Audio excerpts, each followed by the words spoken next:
Olá, sejam todos muito bem-vindos. Hoje nós vamos mergulhar fundo na história de uma das figuras mais fascinantes e talvez uma das menos celebradas das Escrituras, o profeta Eliseu. A vida dele não é apenas uma coleção de milagres, sabe? É uma verdadeira saga, uma jornada que começa num campo arado e vai parar nos corredores do poder real. E o que a gente vai ver é a história de uma vida de rendição total, que se transformou num canal, um canal para o poder e para a compaixão de Deus de um jeito que é simplesmente espetacular. E essa frase, meus amigos, é a chave. É a chave para a gente entender cada detalhe, cada capítulo da vida de Eliseu.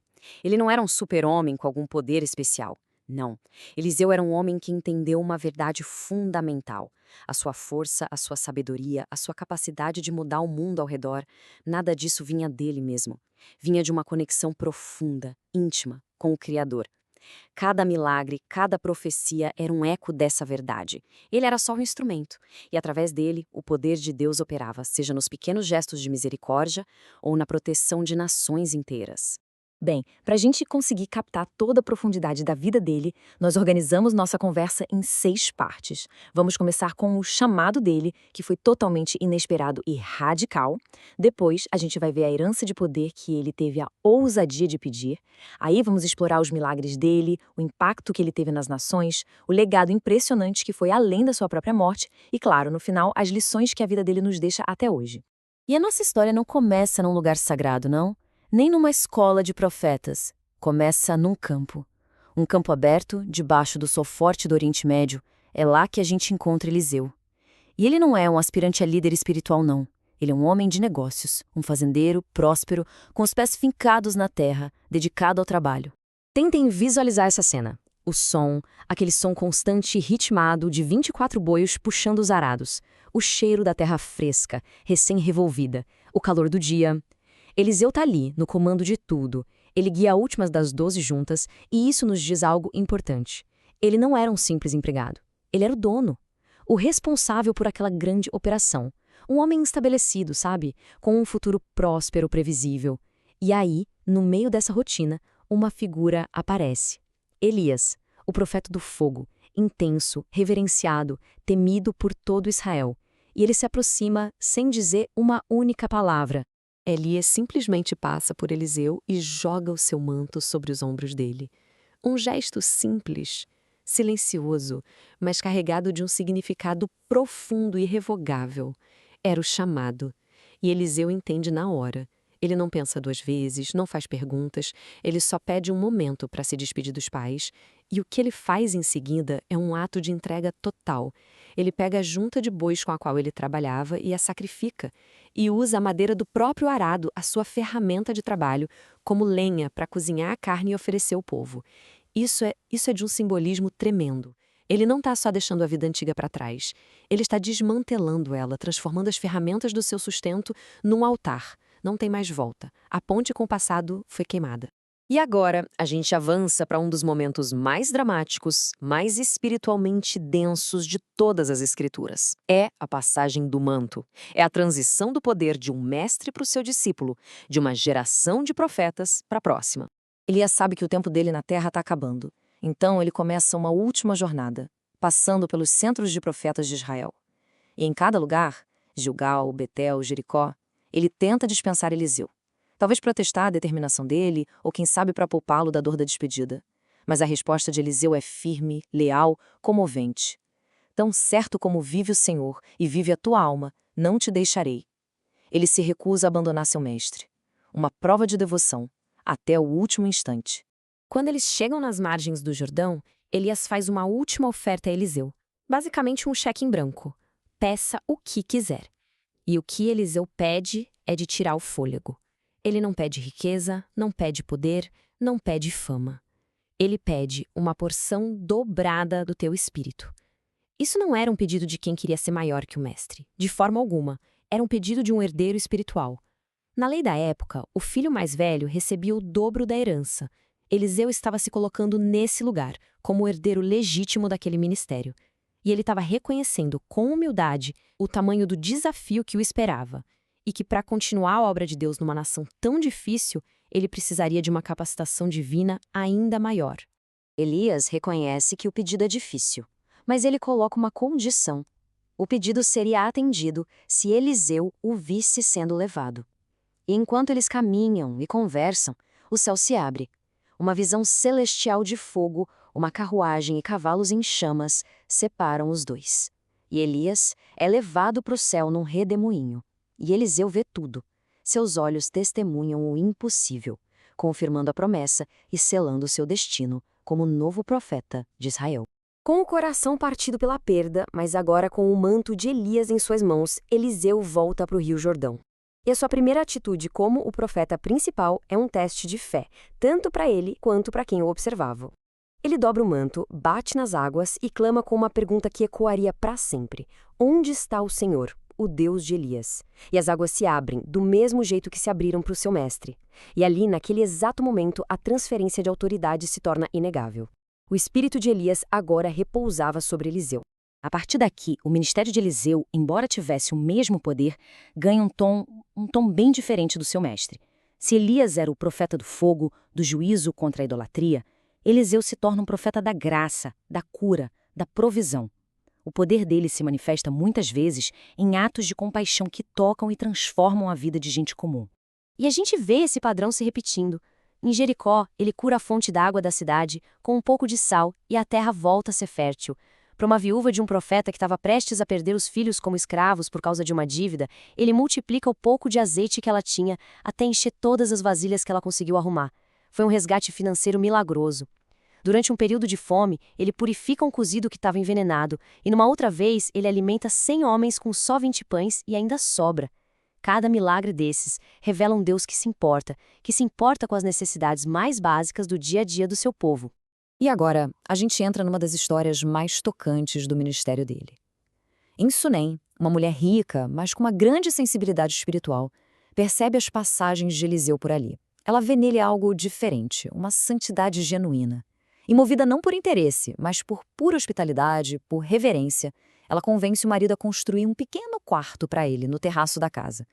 Um lugar de paz, de descanso, nas suas longas viagens. Eliseu, tocado por aquela bondade tão desinteressada, quer retribuir. E ele descobre, através do seu servo, o desejo mais secreto do coração daquela mulher. Ela não tinha filhos, e o marido já era de idade. Então, o profeta faz uma promessa que nem ela mesma ousava mais acreditar. Daqui a 1 ano, por essa mesma época, você vai ter um filho nos braços. E a palavra do profeta se cumpre. A alegria finalmente enche aquela casa que soube honrar o homem de Deus. Os anos passam, o menino cresce. Mas um dia, a tragédia acontece. Lá no campo com o pai, o menino sente uma dor de cabeça terrível e morre nos braços da mãe. E é aqui, onde a gente esperaria desespero, que vemos uma fé inacreditável em ação. Ela não se entrega ao luto. Com uma firmeza impressionante, ela coloca o corpo do filho na cama do profeta, fecha a porta e começa uma viagem urgente. O marido, sem entender nada, pergunta por que ela está saindo com tanta pressa. E a resposta dela é simples: tudo vai bem. Essa frase mostra a fé que a movia. Ela se recusava a aceitar a morte como ponto final. Ela não correu para o médico, não correu para os anciãos da cidade, ela correu para a fonte do milagre, para o profeta do Deus que deu a vida, acreditando com toda a força do seu ser que ele poderia restaurar essa vida. Eliseu, percebendo a angústia por trás daquela calma aparente, vai com ela. Chegando lá, ele entra no quarto, fecha a porta. Fica sozinho com a morte e com Deus. E ele ora, com fervor. Num ato de profunda identificação, ele se deita sobre o corpo frio do menino, boca na boca, olhos nos olhos, mãos nas mãos. E o corpo do menino começa a se aquecer. Então, um espirro, depois outro, 7 vezes. E o menino abre os olhos. A vida voltou. O poder de Deus, fluindo através do seu profeta, venceu a própria morte. Mas a influência de Eliseu não parava nas pessoas comuns e nas pequenas vilas, não. O ministério dele se estendia aos mais altos escalões do poder. Ele influenciava reis de Israel, generais inimigos e o destino de nações inteiras, mostrando de forma clara que o Deus de Israel era soberano sobre todos os reinos da terra. Vamos pegar o caso de Naaman, o comandante do exército sírio, um herói de guerra, um homem poderoso, mas atormentado pela lepra. Ele vai até Israel com uma comitiva enorme, esperando uma grande cerimônia, um ritual impressionante do famoso profeta.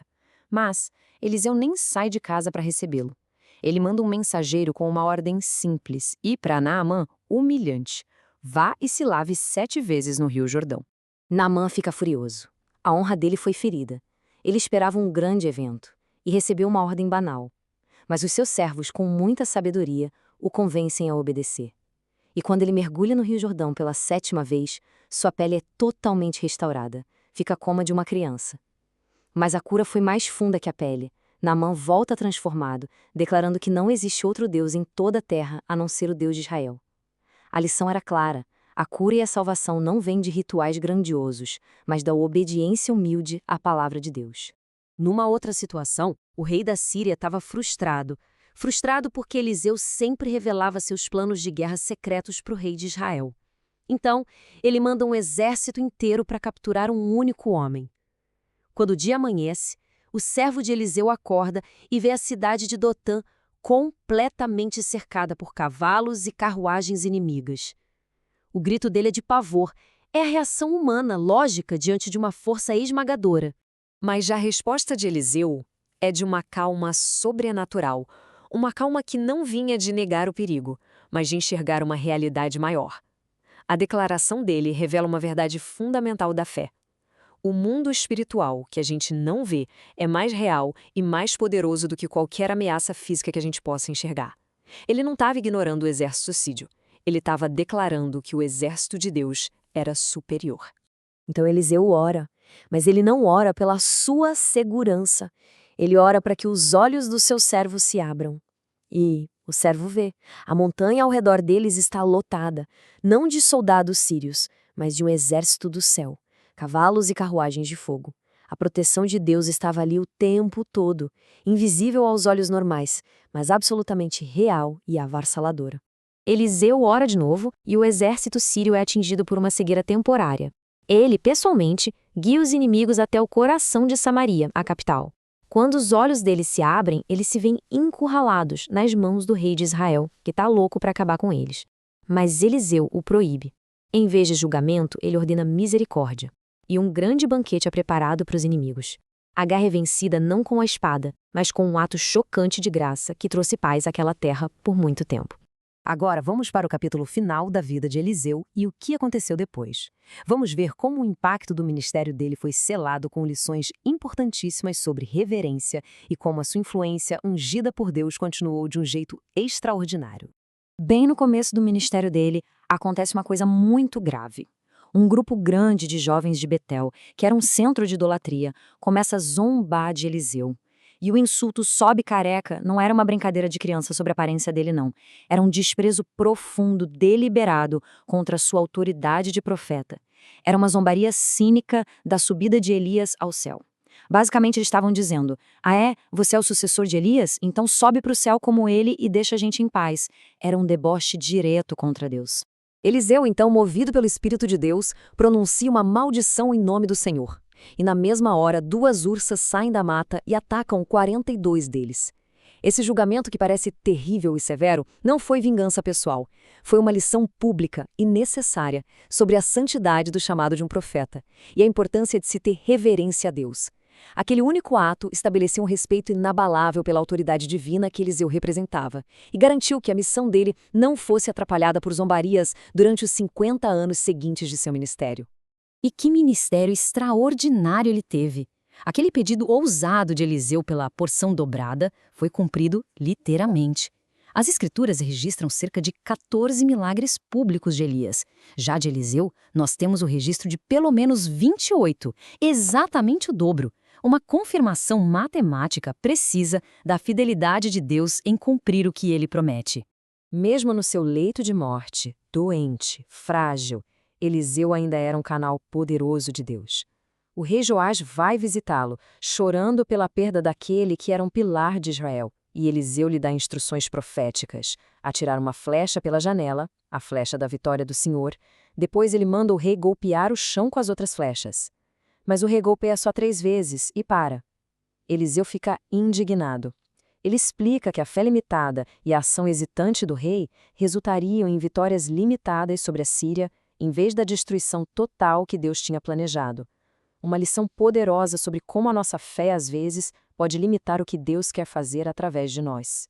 Mas a história de Eliseu não acaba com a sua morte. Um ano depois, durante um enterro, o cortejo é surpreendido por invasores. No pânico, eles jogam o corpo às pressas no túmulo mais próximo, que, por acaso, era o de Eliseu. No momento em que o corpo do defunto toca os ossos do profeta, o morto revive e se levanta.